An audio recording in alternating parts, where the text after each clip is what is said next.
All right, well, welcome everybody. It's great to have you here. Thanks for attending.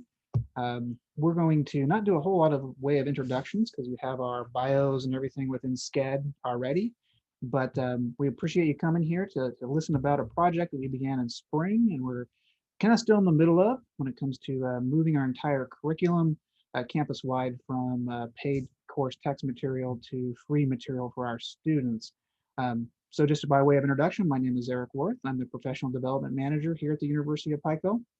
I'm Catherine Williams. I'm the Professional Development Educator here at UPike. Hi, everybody. My name is Lori Worth, and I am the Provost here at the University of Pikeville. All right, so let's just go ahead and break into what we're hoping to accomplish over the course of this session. And we'll have an opportunity, and please do ask questions throughout the session. We are monitoring the chat, so the doctors, Eric and Lori Worth, will be moderating, and I will probably not as much since I'm running the presentation. We're hoping to review the approach taken by one institution, which is the University of Pikeville. We had a pretty significant shift to open educational resources that really started in earlier this year. We're going to describe some of the suggestions from our provost here, who can help kind of guide us through this facilitation of rapid curricular change. And we're also going to kind of have some takeaways based on what we've learned from the movement with our faculty to moving to OER, particularly since it was in such a rapid time frame. This is kind of that audience engagement stat. So, take a moment in the chat window here to indicate what you're hoping to learn from this presentation. We really want to make sure that as much as possible, we're engaging in content that is helpful for you as you think about how this might affect your own institutions. And if we don't cover something like that, we do encourage you to either reach out to us or we will reach out to you if you give us contact information. And make sure that we can share our own insight into this experience as well. So I would like to start us off with a basic kind of understanding of OER. So if you could go ahead and access your friendly neighborhood device and tell us what your understanding of OERs are for replacing traditional course materials. And so you can either use text or use the response at the top there. And I'll give everyone a minute to do this. Yeah, there we go. And for those of you who are using Google Slides, remember Poll Everywhere has a very nice integrated system. So you can actually just hop right in there and have it built in. So it may be a little more problematic in face-to-face conferences, but I've been loving it for the digital ones that we're all doing in the face of COVID-19.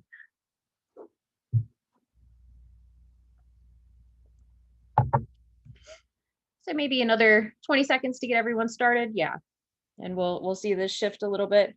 And we wanted to do this just because it gives us a good indication of really where everyone is at in entering into this sphere of using OERs at an institutional level, rather than just kind of this person-to-person adoption that we see with some of our faculty who are really kind of innovating.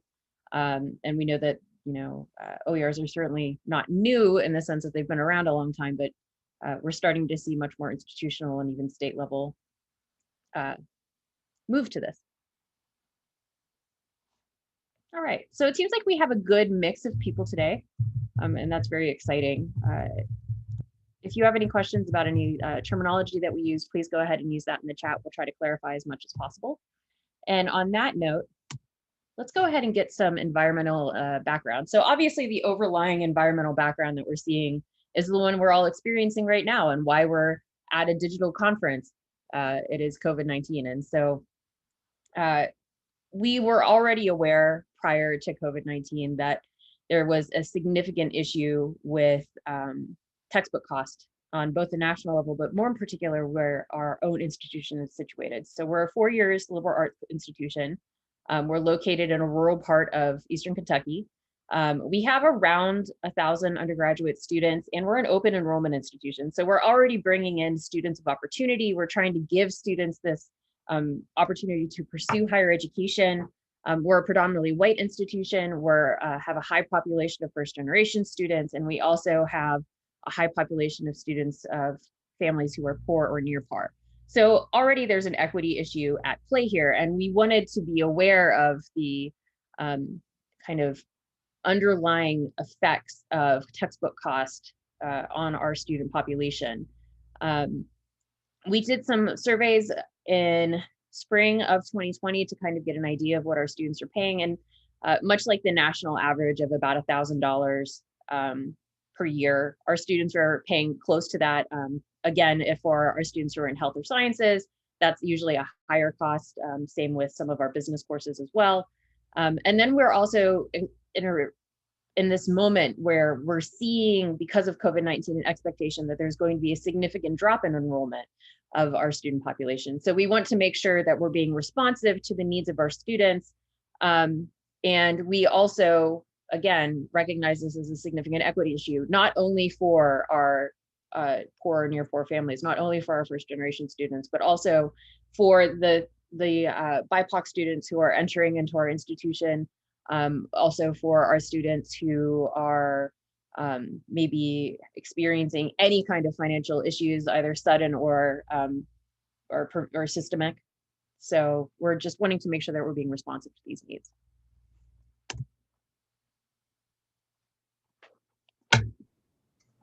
So we began the initiative in spring of 2020. Honestly, I went back to my notes this weekend as we were preparing our very first exchange in thinking about this seriously was on Sunday, April 5th. In fact, there was an exchange through texting late that evening. We had looked at an institution about adopting free coursework and including textbooks and resources as part of the institutional initiative for about 2 years. There's a tuition task force that I've chaired. And as we've talked, we just didn't seem to get consensus. And so we just kept it, as one of the individuals on the chat talked about, really on the back burner, and it wasn't quite a priority. It became a priority, as Katie has mentioned, in the spring after most of the institutions migrated online, given COVID, and we saw our registration numbers were down, students paying their bills, that was not looking positive and favorable for us. Enrollment wasn't where we wanted it to be. We felt like we needed to really get on the phone and start talking to students. And after we talked to families, we really realized, boy, this is something that's very serious when you have families that are really struggling to even be employed. How's it going to work for our students as they come back, and textbooks as the resource? And so much of this really stemmed honestly from the crisis that we were facing as an institution, what we knew the landscape was with many universities in Kentucky, our cross-app institutions. So on that Monday, April 6th, we actually set up a Zoom call with 6 individuals, and that's really the task force that began exploring with a fairly quick timeline. During that call, it was a Monday morning, and we actually set deadlines and timelines for ourselves. We had the president on board within 2 days to make sure that we were on the right track as well. And it was just very, very important. The impact is fascinating. I actually included a link that you can visit on the constituents that we visited. We talked to, had conversations over the span of about 6 weeks, and it'll give you a sense of who we talked to and how we even went about this. Everything from focus groups with students, meeting with coaches, librarian staffs, faculty executive, faculty leaders, faculty chairs, faculty chair emeriti, folks who've been in those leadership roles that we brought together over the last 3 or 4 years. So we really tried to look strategically, who are groups that we need to have conversations with and what are their thoughts. We in particular wanted to hear from our students as well. So from our point of view, it was very much a conversation to move forward, but it was with the intent that we knew change needed to be made because we knew what the landscape was, especially for our students and being able to fund books. The approval process, I wanted a report and a substantial literature review behind this. I think there's something to say about innovation that takes place that's really with the foundation that's embedded with literature and good practice. So one of the task force members was actually assigned to do a deep dive in the literature and come back really with what's positive, what has worked, some of the challenges, some of the pitfalls. We contacted institutions. and really did a substantial job in creating a report that I ended up presenting to the president. He had a discussion with our board of trustees, and we had positive affirmation at the board level. The president was very much advocating, and then we knew there would need to be resources as part of this initiative. So that's really what the pathway was for this. Was there a clear, concise, we're all on board? The answer is no. So transparently, that's probably a different discussion and conversation. But I don't believe with supporting students and their educational resources, institutions will ever have a clear consensus around that. It's very complicated, and but we did feel like we did a really good job with contacting and engaging the constituents that needed to be at the table. During the transition, we were very much aware of the announcements that needed to be made, whether it's the internal audience that we needed to really say, hey, the decision has been made, external audiences, prospective students, transfer students, current students. We really divided this out with a public relations initiative, honestly, on who are the different audiences and what information needs to be shared and how are we going to do this. Part of it is substantial amount of work on the parts of our academic leaders and our staff members related to academic affairs and student affairs. So that was for us really, really important. And then we really needed to think about the option for faculty members, and it was a tremendous amount of shifting for them and what resources we would need to have in place to support faculty with this. We did have some parameters around the resources. I allocated a very small budget for faculty members who were teaching this fall and spring of 2021. If there were textbooks that we needed to purchase to really make their case through an application process, and Katie was part of this as well and really helped us navigate through it, and my assistant provost. But it was very much finding the support, and it was through an instructional designer that we brought on board for the summer. And this is a position similar to what many of you have at your institution, really targeting what we needed faculty to do on the instructional side of it. And we actually included a resource guide. I think we're going to put it in our folder. Eric, right? Okay. And I just took one page of the resource guide and actually put it in this slide. And I gave this to faculty, and it was, okay, here are the resources over the course of our summer to be able to do this. We also hired a group of faculty members that we called learning designers. And these were faculty members who we knew, and Katie and Eric were very much a part of this, who would help us drive the initiative of professional development, helping mentor faculty, reviewing their course, reviewing what resources might need to be supplemented in the course, and then just helping explore from the ground up. And these were individuals that I think I would like to keep next summer, and really a resource that we, I think as an institution, would like to retain. And then the whole idea of really balancing the perspective of OER and the resources that our library was not really prepared for, and what we had to invest in as an institution. So some of the resources faculty selected were right up like OER. Others, they were ebooks that our library purchased copies for access with our students. And then the multitude of just resources that are available for faculty to supplement their instruction as well.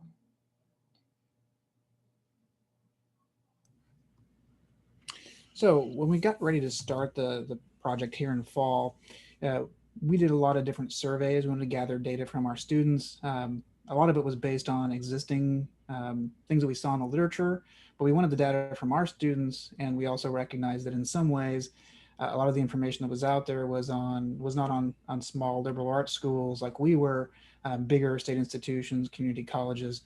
So we thought the data from our own students would be helpful in making cases to faculty and working with administration. So one of the things we did, and we have this data towards the end, we'll probably won't have time to present it all, but if anybody stays afterwards, we can go into it a little bit. What we found with students when they came in is we asked them about their behavior of buying textbooks in the past. And we found out that, as not surprising, a large number of them, over 50%, hadn't bought textbooks. They had shared textbooks with others. They had tried to find a free version online. We had a good number of students who had indicated that they had purchased a textbook and then never opened it in hopes that they could return it kind of for a full refund.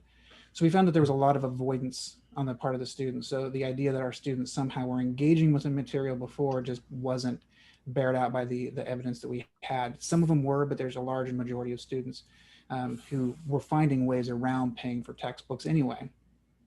We also asked about their impact on their academic achievement, their perceptions. So we asked, how many of them had the textbook or didn't have the textbook on the first day of class, and it was over 50%. How many of them felt like it not having the textbook hurt their performance, which a number of them did, quite a few, high percentage. And we also had a decent number of individuals in the 15 to 10% range that actually felt as though they didn't buy a textbook because of the cost, and it caused them to fail the class, to get a worse grade in the class, to drop the class, maybe to not take a class at all because they knew of the expense of the textbook. And so, it was an academic progress issue. It's these students are some of them are not being successful because they don't have access to it. We also asked them about how they would anticipate spending the savings, and I've seen a couple of presentations at the conference here talking about similar research that people have done, and we found a very similar response to them. They said they were going to save the money sometimes, but it was all going to be spent on school-related expenses or living-related expenses, so gas or rent or food or paying less tuition or school supplies, these type of things. So they really were going to take the money and reinvest it back into their own education at the university here. Also, we have a couple slides we're going to show that of what people thought about this. Students are not surprisingly overwhelmingly positive about it. The most common negative feedback we had from students, and we just finished a survey in the last couple of weeks about their experience with the first block of the fall. And it was just the majority of the students that weren't happy with it, weren't happy with the fact that it was electronic as opposed to printed, which, we understand that. One of the things we found out in some of our surveys is that some of the students didn't realize that if they didn't want to print the entire book out themselves, they could still, if they chose to, go and buy a copy from other places. It was just we were providing an electronic version for them for free. So this gives some information that we had from our students on how they thought following the first block of classes, having the free content impacted their engagement with that content. So we have two graphs here. One is all respondents and one is just the freshmen. So again, not surprisingly, there's the vast majority of the students felt like their engagement with the content was much higher when they were provided for free. We did have some neutral responses, and there were a few negative responses. But if you see the freshmen were actually even more overwhelmingly positive about the change than all of our respondents. And that's really positive for us because, like many institutions, our freshman retention rate is important to us. And we asked them about the impact of the free materials on their view of their own performance. So did they perform better or did they perform worse because of the free materials? Again, we have the freshmen and the all respondents. You'll see again that the distributions are very similar. There are students who are in that middle category and it doesn't really change it. But the majority of our students and a higher majority of our freshmen really felt like having the free materials did positively impact their performance over the term.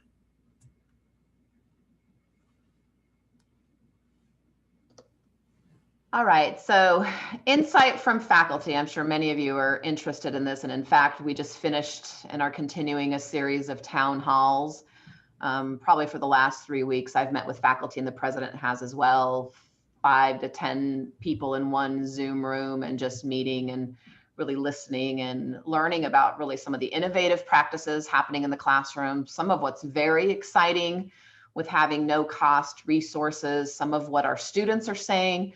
And so it's been really, really helpful for us as an institution to just figure out where are the celebrations and some of what's happening that's well, and what are the challenges associated with folks who have taught their class for maybe their first semester. We've had a group of faculty members who just started with this was brand new, and then other folks who've been here 10, 20, 30 years, and they really had to adjust their teaching and learning and adopting this particular model. But I think the issue on the onset was time. We actually did stipend our faculty members over the summer for this initiative. So that was part of what we felt like was very important for us, given the time factor. We felt like it was resources that were available. But some of the challenges that are with time, I think are complex in the resources that I may have selected for this fall. It's not quite what I had before. So a comparison to maybe what I had before and what does that mean? And the time intensive way of teaching with a resource that I've had to learn to like, and it may not again be what was my favorite. So I think that's really the challenge, that we have faculty members who are very much on board, who feel like this is going to be beneficial for teaching and learning, that it's resources that are very much up to date for our students and most of our content areas. And then other folks that have really struggled, but we're coming up with solutions that I think are going to benefit our students. Here's an example. We have a nursing faculty that we've met with and some of the challenges in the textbook that she selected and one of the OERs, and it just didn't quite meet what her needs were, and she felt like we needed to make a change. We actually talked about, and it was a case management class, we talked about her students creating the book next time. So I attended that session yesterday, and it was wonderful here at the conference. But there are opportunities for our students and faculty to collaborate, especially in a profession like nursing or the sciences, where you can together create a textbook or resources and compile that I think would motivate students, and that intrinsic motivation, there's a lot behind it, but I think would also provide current up-to-date resources for students several semesters that you can build on that. So there's mixed perspective, but I tell you, there's not mixed perspective from the students. From the students' point of view, as I'm looking at the research that has been done on our campus and just listening and talking to students, there is clear-cut support on the parts of students. And then our goal is moving forward materials that were taking place for spring of 2021, and we're actually looking already at fall of 2021 and planning for spring of 22. And the same model, additional support that we're looking at for faculty is actually looking at finding upper division students that can be co-collaborators with faculty members and trying to help find resources as well. So that's something that we just added actually in the past month, of finding some of our seniors and students who are really very much experts in particular areas and contact areas to be supportive for faculty members. So at this point, I'd like to open the floor for questions, and Pepper is eager to participate. So. Yeah, so definitely feel free to unmute yourself and ask questions if you'd like, or type them into the chat window. And I'm also going to go ahead and give us contact information out. That way, if you need to contact us, and I do want to make sure that we get this in the recording. I know we're getting ready to close our recording session part. That's a great idea, Katie. As a matter of fact, I'll just go ahead and say that we've come to the end of the session. So I am going to stop the recording now. However, you do have 15 minutes here in the room to go ahead and continue the Q&A.